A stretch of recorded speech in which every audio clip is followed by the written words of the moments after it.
जय जय श्री सीताराम। सीताराम चरण रति मोरे, अन दिन बड़ऊ अनुग्रह तोरे।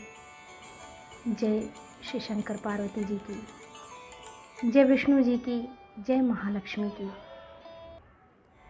जय सरस्वती माता की, जय हनुमान जी महाराज की, जय राम दरबार की, जय गोस्वामी तुलसीदास की, जय श्री रामचरितमानस की।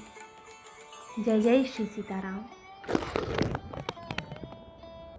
श्री रामचरितमानस की सुंदर चौपाइयों की श्रृंखला धीरे धीरे मेरी गति एवं मति के अनुसार आगे की ओर प्रवाहित हो रही है। अयोध्या कांड पिछले वीडियो में समाप्त हो चुका है।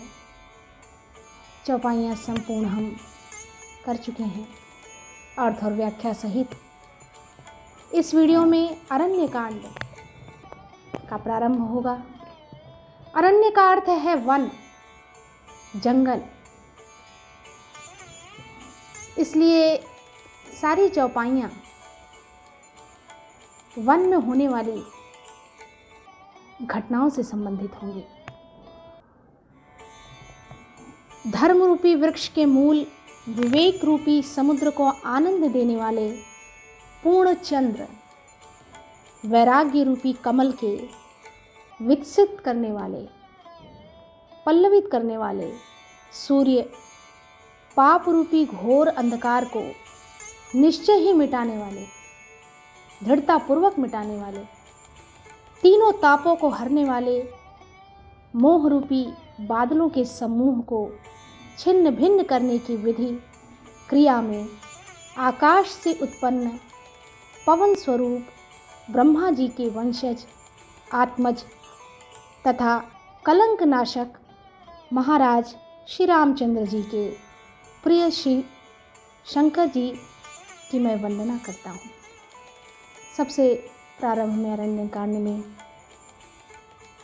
यही श्लोक के माध्यम से व्याख्या की गई है। मूलम धर्म तरोरि विवेक जलधे, पूर्णेन्दु मानन्ददम्, वैराग्यं भुजे भास्करम्, वाघगणध्वान्तापहं तापहं, मोहाम्भोधर पुग पाटन विधो, स्वः संभवं तापहं, वन्दे ब्रह्म कुलं कलङ्कशमनं, श्रीराम भूप प्रियम। यही श्लोक सर्वप्रथम अरण्यकांड में प्रारंभ होता है। इसी श्लोक से प्रारंभ होता है, जिसको मैंने अभी अर्थ के माध्यम से समझाने का प्रयास किया था। धर्म रूपी वृक्ष के मूल, विवेक रूपी समुद्र को आनंद देने वाले पूर्ण चंद्र, वैराग्य रूपी कमल के सूर्य, ये सारी जो अलंकार है, जो उपमाएं हैं, और भगवान श्री राम के लिए कही गई हैं। आकाश से उत्पन्न पवन स्वरूप ब्रह्मा जी के वंशज आत्मज तथा कलंक नाशक महाराज श्री रामचंद्र जी के प्रिय श्री शंकर जी की मैं वंदना करता हूँ। शंकर जी के गुरु श्री राम जी हैं और राम जी के गुरु शंकर जी हैं। तो सर्वप्रथम शंकर जी की वंदना में ये सारे शब्दों का प्रयोग किया गया, अलंकार और उपमाओं से सजाया गया। और जहाँ शंकर जी की चर्चा होगी वहाँ श्री राम जी अपने आप उपस्थित हो जाएंगे। ऐसा हो नहीं सकता कि भगवान श्री राम जी के बिना शंकर जी की स्तुति हो सके। सांद्रानंद पयोदसौ भगतनुं, पीतांबरं सुंदरं, पाणो बाणशरासनं, कटिल सत्तु रीरभारं वरं राजीवायत लोचनं घृतजटाजुटेन संशोभितं सीतालक्ष्मणसंयुतं पथिगतं रामाभिरामं भजे। जिनका शरीर जलयुक्त मेघों के समान सुंदर श्यामवर्ण एवं आनंद घन है, जो सुंदर वल्कल का पीत वस्त्र धारण किए हैं अर्थात पीला वस्त्र धारण किए हैं, जिनके हाथों में बाण और धनुष है, हाथों में बाण और धनुष शोभायमान है, कमर उत्तम तरकस के भार से सुशोभित है, कमल के समान विशाल नेत्र हैं और मस्तक पर जटाजूट धारण किए हैं। उन अत्यंत शोभायमान श्री सीता जी और लक्ष्मण जी सहित मार्ग में चलते हुए आनंद देने वाले श्री रामचंद्र जी को मैं भजता हूँ, उनको प्रणाम करता हूँ, उनका वंदन करता हूँ। उमा राम गुण गूढ़ पंडित मुनि पावहीं बिरति, पावहीं मोह विमूढ़ जे हरि विमुख न धर्म रति। हे पार्वती, श्री राम जी के गुण हैं। पंडित और मुनि उन्हें समझकर वैराग्य प्राप्त करते हैं। जो उन्हें समझ लेता है वो वैरागी हो जाता है। परंतु जो भगवान से विमुख है और जिनका धर्म में प्रेम नहीं है, वे महामूढ़ उन्हें सुनकर मोह को प्राप्त होते हैं। वो इस संसार रूपी माया में फंसे रहते हैं। जिसने भगवान के सच्चिदानंद स्वरूप को देख लिया, समझ लिया, उनके भावों को समझ लिया, उनके बारे में समझ लिया, उनमें भक्ति स्वरूप देखा और अपने आप को, अपने पूरे जीवन को भक्तिमय कर लिया, उनको सौंप दिया, वो इस संसार से उसका मन हट जाता है और भगवान में ही रमता है, वो वैरागी कहलाता है। पुर नर भरत प्रीति में गाई, मति अनुरूप अनूप सुहाई। अब प्रभु चरित सुनहु अति पावन, करत जीवन सुर नर मुनि भावन। पूर्ववासियों के और भरत जी के अनुपम और सुंदर प्रेम का मैंने अपनी बुद्धि के अनुसार गान किया, उनका गुणगान किया। अब देवता, मनुष्य और मुनियों के मन को भाने वाले प्रभु श्री रामचंद्र जी के वे अत्यंत पवित्र चरित्र सुनो, जिन्हें वे वन में कर रहे हैं। वन की जो भी घटनाएं थीं वो सारे अरण्य कांड में लिखी गईं। गोस्वामी तुलसीदास जी ने बड़ी ही सुंदर चौपाइयों के माध्यम से इसे साकार रूप देने का प्रयास किया। ये बहुत ही विलक्षण प्रतिभा है। ये भगवान की कृपा के बिना गोस्वामी तुलसीदास जी भी लिखने में समर्थ न हो पाते। जब भगवान की कृपा होती है तभी व्यक्ति लिखता भी है और लिखने में सक्षम हो पाता है। कहने का तात्पर्य यह है कि एक पत्ता भी हिलता है तो वो भगवान की मर्जी के अनुसार, उनकी कृपा के कारण और जैसा वो चाहते हैं वैसा ही होता है। पूर्ववासियों के और भरत जी के अनुपम सुंदर प्रेम का मैंने अपने बुद्धि के अनुसार गान किया, बिल्कुल सही बात है। एक बार सुंदर फूल चुनकर श्री रामचंद्र जी ने अपने हाथों से भांति भांति के गहने बनाए। बड़ी ही सुंदर कथा है ये, और इस कथा को जितना आप श्रवण कर सकें तो आप में बहुत लगाव उपस्थित हो जाएगा। भगवान, ये अगहन महीने की बात है, भगवान श्री सीता जी के लिए विभिन्न प्रकार के गहने बनाना चाहते थे, पुष्प से, फूलों से, और उन फूलों को चुनने में भी उन्हें पसीना आ जाता था। भगवान इतने कोमल हैं, फूल तो स्वयं कोमल है, अब सोचिए कि भगवान कितने कोमल हैं, मैया कितनी कोमल हैं। सीता मैया के लिए भगवान विविध प्रकार के गहने बनाना चाहते थे। सुंदर फूल चुनकर श्री राम जी ने अपने हाथों से भांति भांति के गहने बनाए। एक बार चुनी कुसुम सुहाए, निज कर भूषण राम बनाए। और सुंदर अपने हाथों से सुंदर सुंदर गहने बनाए। सीत ही पहिराए प्रभु सादर, बैठे फटिक शिला पर सुंदर। स्फटिक शिला पर बैठे हुए प्रभु ने बड़े ही आदर के साथ, सम्मान के साथ वे गहने श्री सीता जी को पहनाए। सुरपति सुत धरी बायस वेशा, सठ चाहत रघुपति बल देखा। देवराज इंद्र का मूर्ख पुत्र जयंत कौवे का रूप धारण कर श्री रघुनाथ जी का बल देखना चाहता था। उसने जब दोनों लोगों को एक साथ बैठे देखा तो उसके मन में एक विचार आया कि ये वो श्री राम जी हैं ही नहीं, ये पत्नी के लिए गहना बना रहे हैं।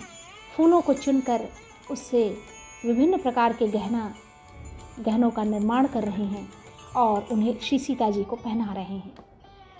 उसके मन में दुविधा हुई, संशय हुआ।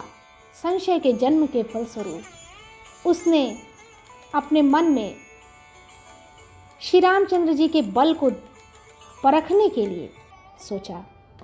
वो परखना चाहता था जैसे महान मंद बुद्धि चींटी समुद्र की थाह पाना चाहती है। जैसे एक छोटी सी चींटी अगर ये सोचे कि समुद्र में कितना पानी है तो वो इस पानी की थाह को पता नहीं लगा सकती। उसका आकार, प्रकार और सारी ही चीज़ें समुद्र के जल के थाह को पता लगाने में असमर्थ हैं। ये उसे समझना पड़ेगा। परंतु मंद बुद्धि होने के नाते जयंत जो था उसने भगवान पर ही संशय किया और उनके बल को परखना चाहा। जिमि पिपीलिका सागर थाहा, महामंदमती पावन चाहा। वह मूढ़ मंद बुद्धि कारण से भगवान की बल की परीक्षा करने के लिए बना हुआ कौवा सीता जी के चरणों में चोंच मारकर भागा। सीता जी सुंदर पुष्प के आभूषण पहने श्री राम जी के बगल में बैठी थीं और वो उसी क्षण आया और पैर पर परीक्षा लेने के लिए वह मंद बुद्धि कौवा जो जयंत था सीता जी के चरणों में चोंच मारकर भाग गया। सीता चरण चोच हति भागा, मूढ़ मंद मति कारण कागा। चला रुधिर रघुनायक जाना, सीक धनुष सायक संधाना। जब रक्त बह चला, रक्त की धारा प्रवाहित होने लगी, तब श्री रघुनाथ जी ने जाना और धनुष पर, वहीं कुशा पर वो बैठे हुए थे और कुशा के ही सीख को निकाला। उन्होंने दो सीखों को निकाला और एक का धनुष और एक का बाण बनाया और बाण बनाकर संधान किया। अति कृपाल रघुनायक सदा दीन पर नेह, तासन आई कीन्ह छलु मूरख अवगुण गेह।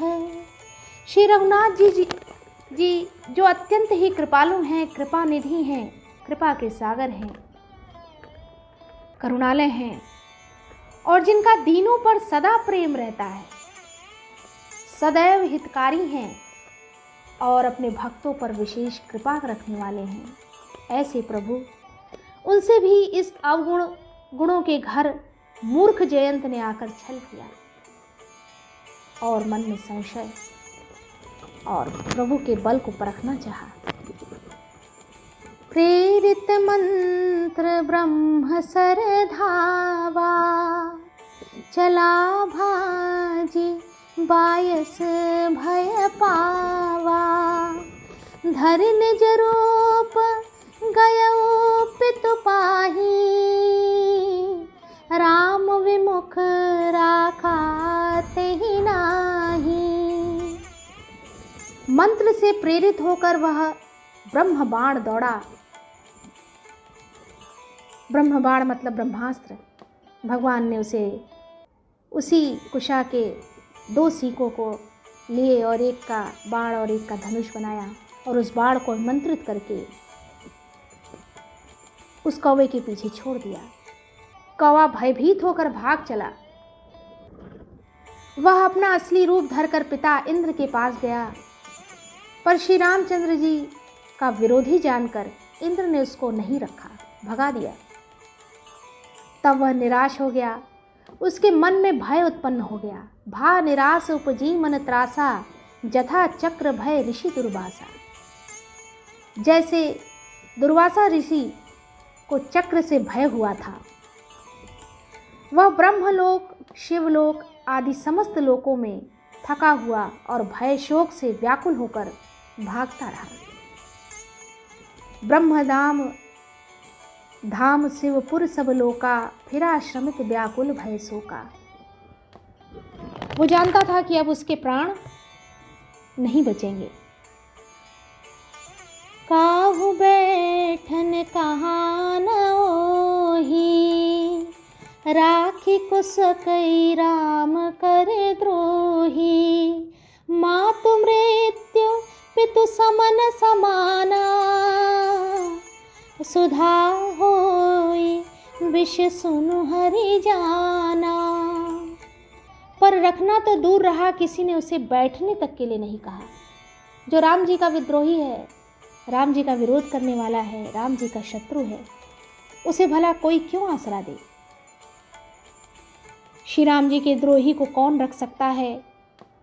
काकभूषुंडी जी कहते हैं, हे गरुण सुनिए, उसके लिए माता मृत्यु के समान, पिता यमराज के समान और अमृत विष के समान हो जाता है। ऐसी विपरीत परिस्थितियां हो जाती हैं। जिसका बैर प्रभु श्री राम जी से हो। इस वीडियो में इतना ही। आगे के वीडियो में आगे के प्रसंगों की चर्चा की जाएगी।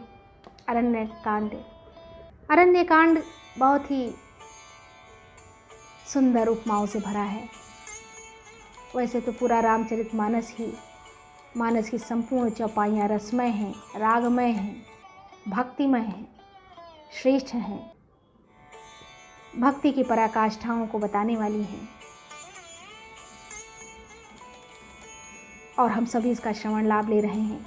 ये हमारा भी सौभाग्य है, हम सभी का सौभाग्य है। अब मोहि भाव भरोसा हनुमंता, बिनु हरि कृपा मिलहि नहीं संता। भगवान पर जिसका भरोसा रहता है उसे संत भी मिल जाते हैं, उसे वो वातावरण भी मिल जाता है, वो भजन कीर्तन भी करने लगता है। भगवान की अगर कृपा होती है तो सारे दुर्लभ कार्य सुलभ हो जाते हैं। हम सब पर भगवान की कृपा सदैव बनी रहे। इसी प्रकार श्री रामचरितमानस की सुंदर चौपाइयों को निरंतर सुनते रहें, अपने आप को भक्ति मार्ग पर लगाएं। भगवान की भक्ति सदैव हमारे हृदय में बनी रहे, उत्तरोत्तर वृद्धि हो, ऐसी ही अभिलाषा है। हम सब पर भगवान की कृपा सीता मैया की कृपा सदैव बनी रहे। जय जय श्री सीताराम। जय जय श्री सीताराम।